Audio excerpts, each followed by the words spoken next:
vida, não há nenhum problema nisso. Não é pelo muito ter, mas é pela onde você coloca o seu coração. Esse aqui está o problema. E a última parte do versículo, Jesus faz um comentário quando ele diz: perdoa as nossas dívidas, assim como nós perdoamos os nossos pecados.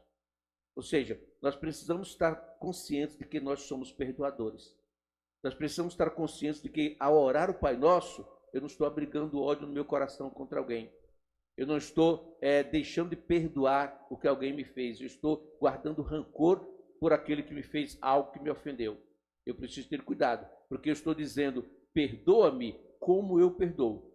Então, se Deus for perdoar como você perdoa, e o seu coração amargurado não perdoa, desculpe usar uma expressão que eu gosto sempre, você está frito na panela do mosquito. Você não tem como fazer a sua oração de forma sincera, porque você vai pedir maldição sobre você. Então, experimente o que é perdão, o que é perdoar, como você pode amar. Jesus não olhou para o nosso pecado para saber se nós éramos bonzinhos ou não para nos perdoar.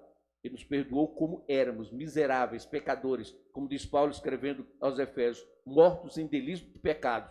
Então nós estávamos mortos quando ele nos ressuscitou. Estávamos totalmente avesso à sua graça, à sua bondade, sem nos preocuparmos com ele. Mas ele foi e nos resgatou do poder e da maldição do pecado.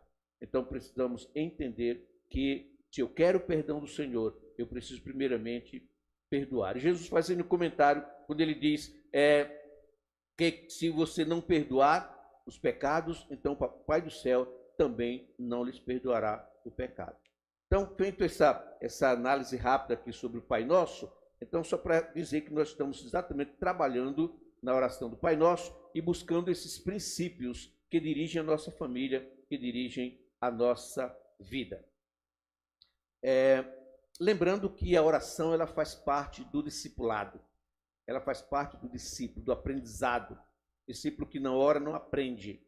Discípulo que não tem comunhão com Deus, não tem comunhão com a sua palavra de igual modo. A oração e a Bíblia caminham juntas. Nós vamos orar ao Pai, vamos ouvir a sua voz através da sua palavra. Então, o crescimento no discipulado depende da minha vida de oração, da minha vida de comunhão com Deus, da minha vida de oração e leitura da palavra do Senhor. Antes de continuarmos, nós vamos compreender ou tentar compreender o que Jesus quis ensinar quando disse: santificado seja o teu nome. William Barclay é um teólogo. Ele afirma que essa expressão é um desejo de Jesus de que o nome de Deus seja tratado de maneira diferente de todos os outros nomes, que se dê a Deus uma posição absolutamente única entre todos os nomes. Gostei dessa afirmação dele aqui, porque ele diz o seguinte: essa expressão é um desejo de Jesus, um desejo íntimo de Jesus, de que o nome de Deus seja tratado de maneira diferente de todos os outros nomes, que se dê a Deus uma posição absolutamente única entre todos os nomes. No judaísmo, escreveu o Dr. Martin Lloyd-Jones, outro teólogo, ele diz: significa tudo quanto está envolvido na pessoa de Deus, tudo quanto nos foi revelado a respeito de Deus. Significa Deus em todos os seus atributos. Então, quando falamos de Deus, quando falamos na palavra Deus, nós devemos saber que estamos nos referindo ao Ser Supremo, único, inigualável. Por isso que dos mandamentos, e o primeiro mandamento, é não tomar o nome de Deus em vão. Quantas vezes você usa a expressão, meu Deus, tem qualquer sentido. Ou então pessoas jurando por Deus aí, minha palavra, juro por Deus, etc., chamando Deus como testemunha. É um hábito que se pega e que é um tremendo erro, porque é tomar o nome de Deus em vão.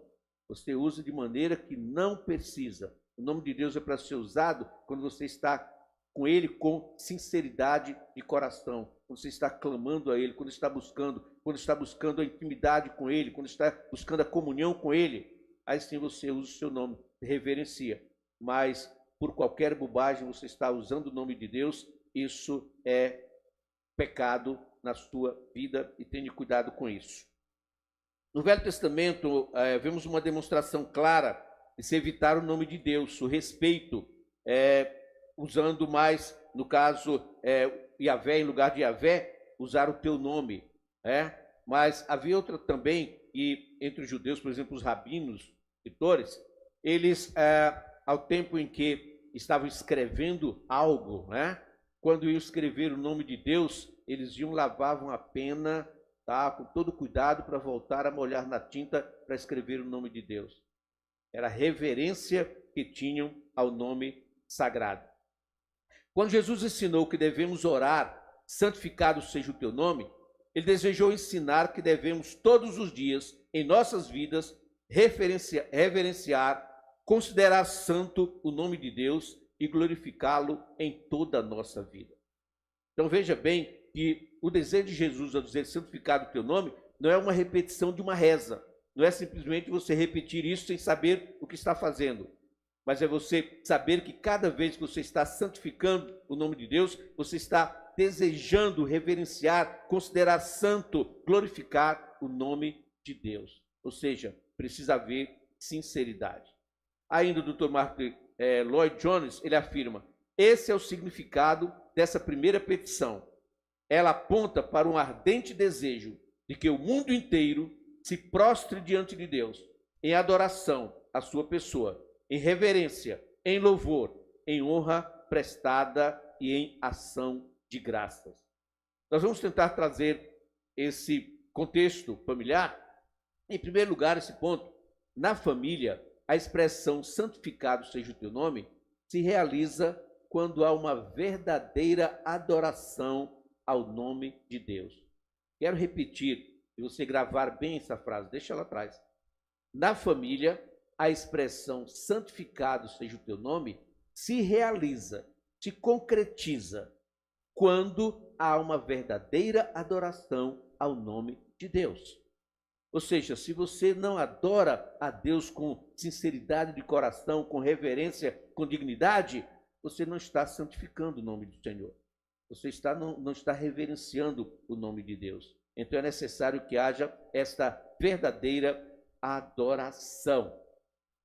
Adoração é simplesmente a expressão de nosso amor por Deus através de nossas palavras e ações. Portanto, a adoração pode fazer parte de tudo o que fazemos, porque não requer nenhum local ou serviço especial. Deus exige apenas que tenhamos desejo sincero e amor por Ele, através do seu Filho Jesus Cristo. Como isso é verdade, não precisamos mais ir a um edifício ou templo especial para nos envolvermos com Deus. Tudo o que precisamos é comunicar nossa oração com Ele por meio da adoração. Aqui o autor não está querendo dizer que nós não precisamos ir ao templo. O que ele está querendo dizer é que não é necessário apenas estar no templo para adorarmos a Deus. E onde nós estivermos, nós podemos tributar culto a Deus. Nós podemos adorar ao Senhor. Onde estiver, no trabalho, na escola, no lazer, onde estiver, eu posso glorificar o nome de Deus. Posso estar lembrando que o Senhor é santo. Eu posso estar santificando o nome do Senhor. No meu falar, no meu agir. Às vezes a gente ouve de crentes um linguajar tão chulo que às vezes até o incrédulo tem nojo. E a pessoa diz que é crente e usa. Mas são crentes religiosos.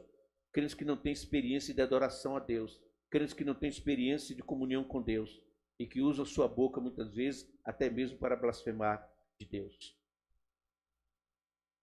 Jesus deixou bem claro quando disse à mulher junto ao poço, lá no Evangelho de João, no capítulo 21, capítulo 4, versículo 21, 23 e 24, ele diz o seguinte: creia em mim, mulher, está próxima a hora em que vocês não adorarão o Pai nem neste monte, nem em Jerusalém.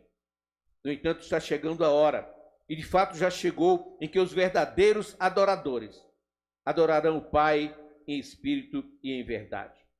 São esses adoradores que o Pai procura.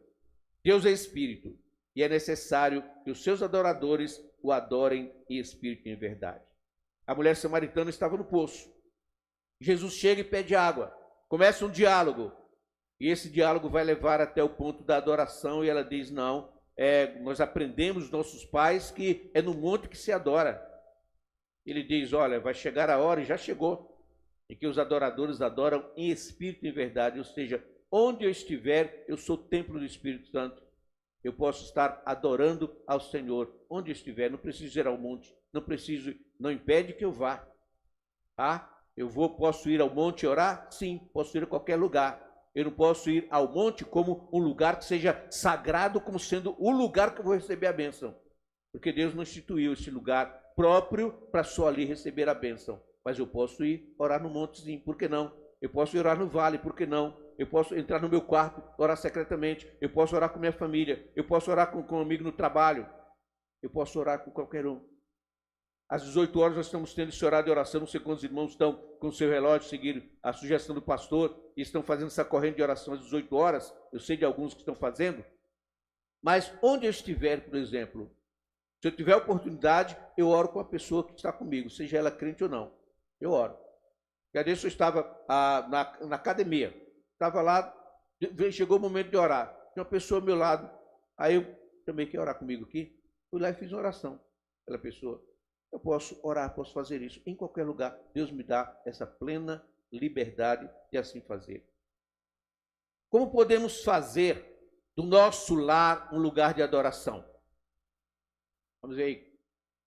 Como podemos fazer do nosso lar um lugar de adoração? Primeiro, faça da sua casa um lugar de cânticos de louvor. Não faça da sua casa um muro de lamentações. Tem gente que só sabe reclamar da vida.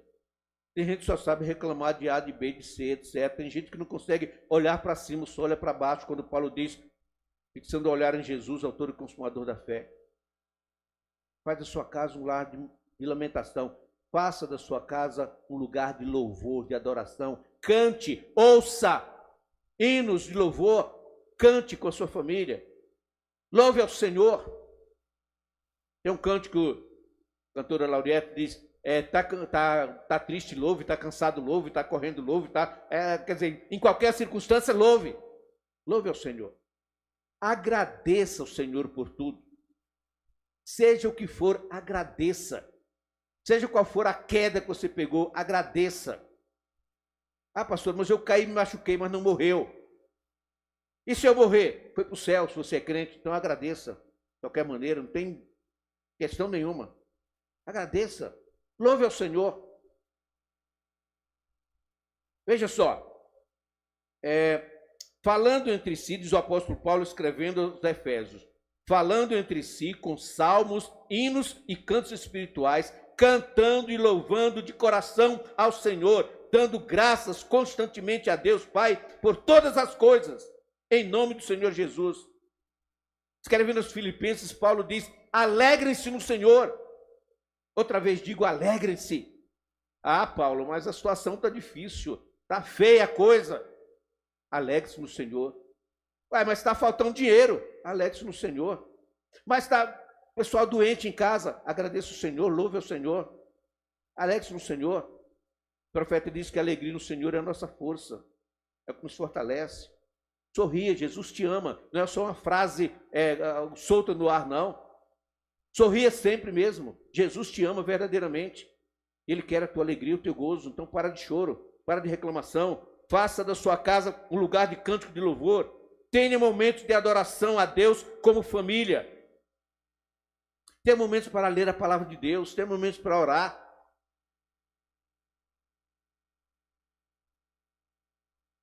Tenha momentos para glorificar o nome do Senhor em família. A situação está feia? Reúna a família, vai orar. Está difícil? Reúna a família, vai orar. Vai agradecer. Tem problemas que não tem solução, que não tem como encontrar solução, dobra o joelho diante do Senhor, ora. Ora que a coisa melhora. Clama ao Senhor.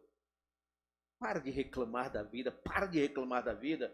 Murmuração foi o ópio dos judeus do deserto. Para com isso. Glorifica a Deus, louva a Deus em qualquer circunstância. Santifica o nome do Senhor. Santifica, faz do Senhor o seu Deus santo. Em terceiro lugar, abra as portas do seu lar para outros adorarem a Deus. Abra a porta dos seus lares. Sabia que a igreja que eu mais tenho dificuldade em visitar é a primeira igreja batista de São Sebastião? Sabia que eu não consigo marcar uma visita? Coisa mais difícil que tem. Não é geral tudo, não é? Mas de modo geral, coisa mais difícil. São poucos irmãos que gostam de receber visita. São poucos. Olha o que acontece aqui. Pedro estava na prisão. Tinha sido preso. O irmão sabe, Atos capítulo 12. O anjo do Senhor vem e quebra as correntes, liberta Pedro.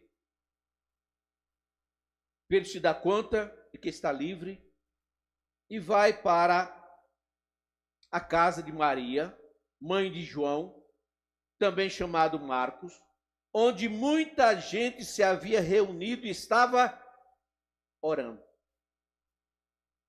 Pedro estava na prisão, a porta da casa se abriu, pessoas vieram para a oração. Antes da pandemia, nós tínhamos o projeto Igreja nos Lares. Não foi a pandemia que derrubou o projeto, não. Foi a falta de lares para abrir suas portas. Ore ao Senhor, peça que a sua casa seja uma casa de bênção. Não cante só dos lábios para fora. Minha casa será uma casa de bênção. Jesus não volta mais, não sai nunca mais, para nunca mais sair. Muitas vezes cantamos com hipocrisia, isso tem tamanho. Minha casa será uma casa de bênção, mas eu não coloco a minha casa à disposição para ser bênção. Minha casa será uma casa de bênção, mas é um muro de lamentações e reclamações. Minha casa será de bênção, mas não tem um momento de gratidão a Deus, um momento de louvor e adoração ao Senhor. Depois eu não quero enfrentar as lutas, os problemas da vida. Deus, por que me deixa eu passar por isso? Não é Deus que está deixando você passar por isso. É você que entrou nessa gelada por conta própria. Por não se humilhar diante do Senhor. Por não se quebrantar diante dele. Seja você o primeiro a quebrantar o seu coração diante do Senhor. Não espere pelo outro, não. Meu marido é isso, não sei o que lá, minha mulher não sei mais o que lá, e fica jogando responsabilidade um para o outro, trocando farpas um para o outro. A responsabilidade é sua. Comece primeiro você a ser bênção nas mãos de Deus. Comece você a santificar o nome do Senhor. Comece você a reconhecer suas falhas, seus erros, e confessá-los ao Senhor de coração. Começa por você, não espera começar por outro, não. Pai, mãe, filho, esposo, esposa. Começa não, começa com você mesmo. Examina. Na família, a expressão santificado seja o teu nome se realiza quando a própria família reconhece a soberania de Deus. A família tem que reconhecer. O hino que nós cantamos, poderoso Deus, minha alma anseia por ti, não é só uma repetição de palavras, alguma coisa solta no ar, não. É o poder de Deus. Precisamos cantar com a alma, com o coração. Poderoso Deus, minha alma anseia por ti. Minha alma deseja a tua presença. Minha alma deseja comunhão contigo. A soberania de Deus refere-se ao fato de que Deus está no controle completo do universo. Está surgindo tantas questões sobre as enchentes no Rio Grande do Sul, tantos culpados, tanta situação, Deus está castigando, Deus mais do que lá, isso mais. Especulações. Deus não está omisso do que está acontecendo. Mas o ser humano tem responsabilidade. E Deus não interfere na liberdade, no livre-arbítrio do homem, naquilo que o homem tem que fazer. O homem, de modo geral, é imprudente. Faz coisas sem temer a Deus. Sem buscar a direção do Pai. E depois quer culpar a Deus porque fez. É como o filho que faz os seus erros por lá, culpado é papai, culpado é mamãe. Por quê? Foi a visão de Isaías. A visão que Isaías teve, lá em Isaías capítulo 6, versículo 1, no ano em que o rei Uzias morreu, eu vi o Senhor, ele estava sentado em um trono alto, e a borda do seu manto enchia o templo. Eu vi o Senhor, a visão do Deus eterno. Sabe o que aconteceu com Isaías quando teve a visão? Ai de mim, estou perdido. estou perdido. Ou seja, quando ele viu a santidade de Deus, ele reconhece o teu pecado, o teu erro. O amor de Deus tão precioso, que diz que o anjo tirou uma brasa viva, colocou no lábio dele e disse: teus pecados estão perdoados. Quando nós nos quebrantamos diante de Deus, quando nós nos convertemos diante do Senhor, quando nós confessamos com sinceridade o nosso pecado, Ele é fiel e justo para nos perdoar. Ele está pronto a nos perdoar. A iniciativa é nossa, nesse caso, de querer o perdão de Deus. Porque Ele está sempre pronto a nos receber. Quando temos a visão da soberania de Deus em nossa vida, nós ficamos menos preocupados, pois sabemos que Deus está no controle de todas as coisas. Isaías viu um Deus santo, poderoso. Deus não apenas nos ama, mas Ele também tem a capacidade de cuidar de nós, que é outro aspecto da soberania de Deus. Como nós podemos reconhecer a soberania de Deus em nossa família? Primeiro, converse com sua família sobre o cuidado de Deus para com sua própria família. Dialogue com seu filho. Mostre como Deus cuidou no passado. Uma das coisas que mais me impressiona é o cuidado de Deus na minha vida desde a minha infância. A maneira como Deus cuidou de mim. Aos 10 anos de idade eu estava em São Paulo, morando com meu irmão, solteiro. Meus pais fizeram essa, me deixarem para morar em São Paulo com um cara solteiro de 19 anos. Eu estava lá morando com ele. E aí comecei a me virar. Eu falei: olha, a vida não é assim não, eu tenho que fazer, dar meu jeito. Fui procurar escola. Eu fui para lá para estudar. Fui procurar escola. Depois morar com minha prima. Nem se preocupou comigo. Eu fui correr atrás de escola. Fiquei 2 anos lá, com criança. Estudei em 3 colégios. Todos encontrados por mim. É criança. E quando eu olho para trás, eu não digo que eu era inteligente, não. Eu olho a misericórdia de Deus, como Deus me abençoava naquela época. Ainda criança, como Deus me conduzia, me dirigia. Eu não era crente ainda. Entrega a minha vida a Jesus. Mas Deus já cuidava de mim. E se você for olhar, meu querido, na sua vida pregressa, desde a sua infância, vai observar o cuidado de Deus na sua vida em pequenos detalhes. E aí, ao invés de você reclamar, você vai agradecer a Deus. Você vai dizer: Deus, eu não merecia nada disso. Nada disso. O Senhor me abençoou de maneira tão preciosa.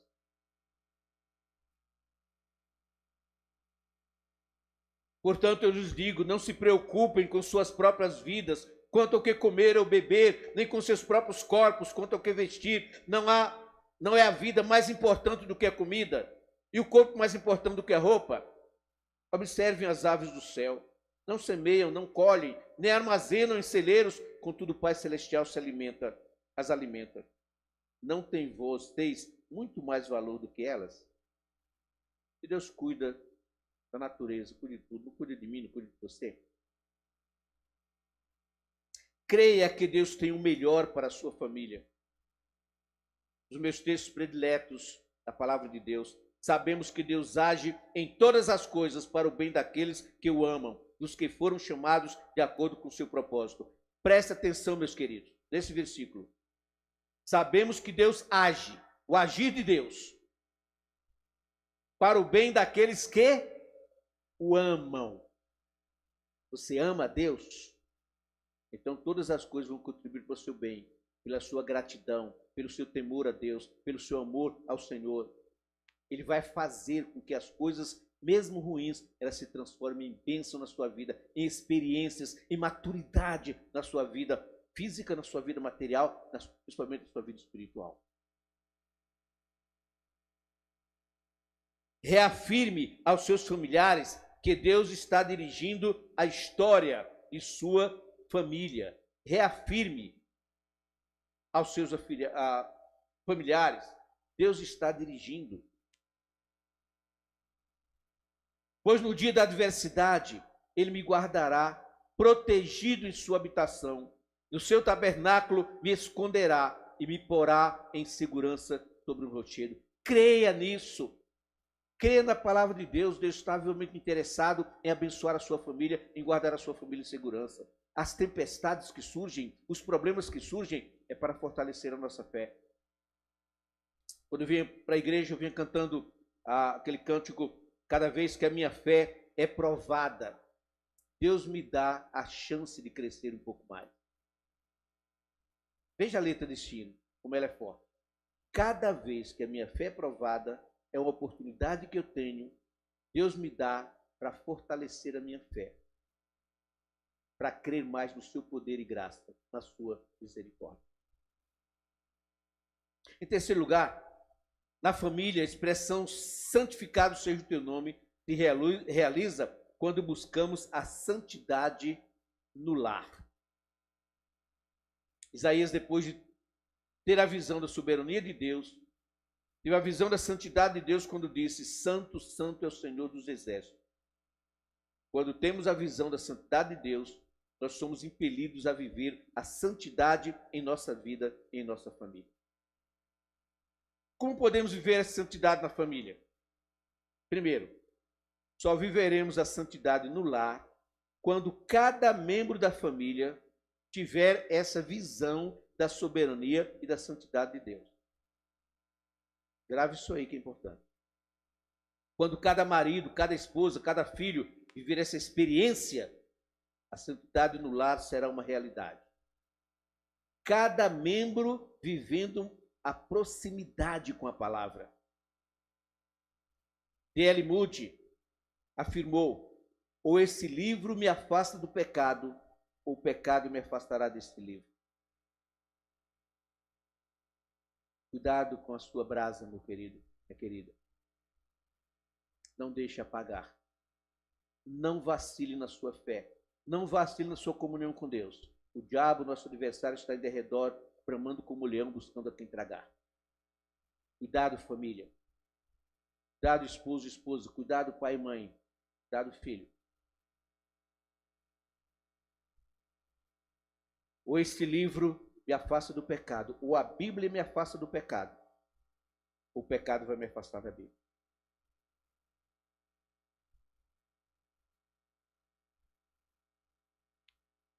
Casais devem estar atentos à santidade no leito conjugal, na área da sexualidade, que é a área mais tentada pelo inimigo.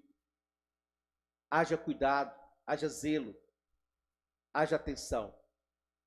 Que o diabo não brinca, não dorme em serviço. Na família, a expressão santificado seja o teu nome se realiza quando se cultiva o temor bíblico no lar. Quando se cultiva no lar o temor. Cultivar o temor a Deus é reconhecer seu poder criador, sua majestade suprema, seu poder soberano, sua glória. A Bíblia está cheia de ensinamentos sobre o temor de Deus. Está aqui alguns aqui de Provérbios. Por exemplo, Provérbios 10, 27 diz: quem acolhe a disciplina mostra o caminho da vida, mas quem ignora a repreensão desencaminha outros. Aquele que se rebela contra a disciplina é porta aberta para desencaminhar outro. Provérbios 16, 6. Com amor e fidelidade se faz expiação pelo pecado. Com o temor do Senhor o homem evita o mal. Provérbios 19, 23. O temor do Senhor conduz à vida. Quem o teme pode descansar em paz, livre de problemas. Provérbios 22, 4. A recompensa da humildade e do temor do Senhor são a riqueza, honra e a vida. Como podemos cultivar o temor a Deus na família? Primeiro, explique para os seus filhos que temer a Deus não é ter medo de Deus, mas ter uma santa reverência a Deus.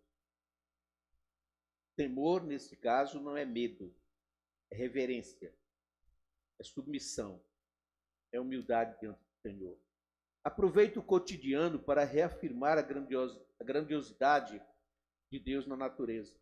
Ou seja, aproveite as oportunidades para fomentar na mente do seu filho o poder, a grandeza de Deus, a santidade de Deus, falar do amor de Deus. Leve a sua família a compreender que Deus é amoroso e justo. Deus não tem uma balança enganosa.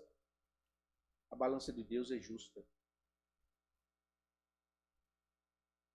Concluindo, querido, santificado seja o teu nome, se torna realidade quando cada filho, como discípulo de Jesus, vive esse ensinamento.